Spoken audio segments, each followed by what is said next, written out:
திருப்படல்கள் 34 1-8 முடிய. ஆண்டவரை நான் எக்காலமும் போற்றுவேன். அவரது புகழ் எப்பொழுதும் என் நாவில் ஒலிக்கும். நான் ஆண்டவரை பற்றி பெருமையாக பேசுவேன். எளியோர் இதை கேட்டு அக்களிப்பர். என்னுடன் ஆண்டவரை பெருமைப்படுத்துங்கள்.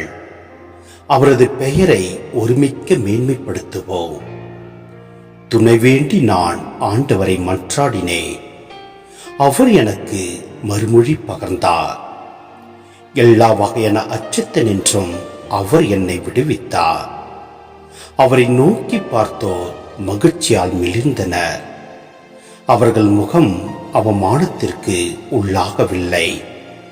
இந்த ஏழை கூவி அழைத்தான். ஆண்டவர் அவனுக்கு செவிசாய்த்தார். அவர் எல்லா நெருக்கடியினின்றும் அவனை விடுவித்து காத்தார். ஆண்டவருக்கு அஞ்சி வாழ்வோரை அவர் தம் தூதர் சூழ்ந்து நின்று காத்திடுவர்.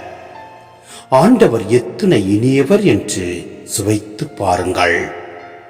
அவரிடம் அடைக்கலம் புகுவோர் பேறு பெற்றோர்.